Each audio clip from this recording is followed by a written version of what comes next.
रोज डाळ भात भाजी खाऊन कंटाळा येतो, तर आज मी वेगळं असं काहीतरी करणार आहे, ते म्हणजे झटपट होईल असा मसाले भात. तर त्यासाठी मी ते सर्वप्रथम चिरलेली फरसबी घेतली आहे, त्यात गाजराचे तुकडे घेतलेत, त्यात मी मटार ॲड केलेत, अजून त्यात मी छान चिरलेली शिमला मिरची घेतली आहे इथे. आणि इथे मी साईडला एक मोठी वाटी तांदूळ घेतलेले आहे, ते छान धुवून घेतले आहेत. त्यामध्ये थोडं पाणी टाकून या ज्या मी सर्व भाज्या घेतलेल्या त्या टाकते.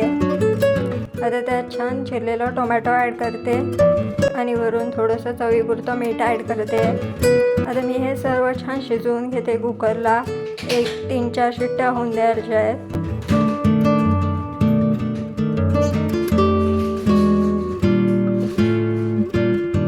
आता आपला भात छान शिजला आहे, त्यावर मी मसाल्याचा लेयर ॲड करते. हा मसाला सर्वीकडे पसरला पाहिजे, त्याला छान असं मिक्स करायचं आहे.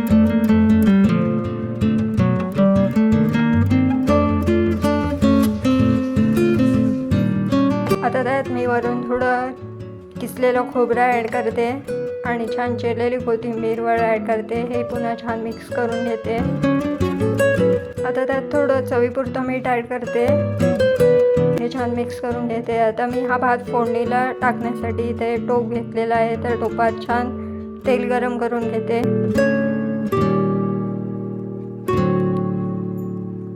आता त्यात मी हा चिरलेला कांदा छान परतवून घेते. त्यात मी थोडासा कढीपत्ता, तमालपत्र, हिंग आणि लसूण घेतली आहे आणि छान चिरलेला कोथिंबीर पण घेतली आहे. हे छान सगळं मिक्स करून घेते.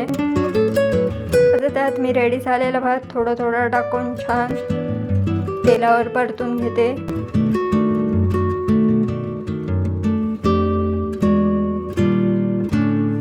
आता मी वरती थोडं गार्निशिंगसाठी किसलेलं खोबरं आणि पुन्हा चिरलेली कोथिंबीर ॲड करते. आपला मसाले भात ऑलमोस्ट रेडी आहे. तर नेहमीच रोज डाळ भात खाऊन कंटाळा येतो, तेव्हा तुम्ही हा असा मसाले भात झटपट होईल असं करू शकता. लहान मुलांनाही खूप आवडतो आणि करायलासुद्धा वेळ आणि त्रास कमी लागतो. जर तुम्हाला हा व्हिडिओ आवडला असेल तर नक्की माझ्या चॅनलला लाईक, शेअर, सबस्क्राईब करायला विसरू नका.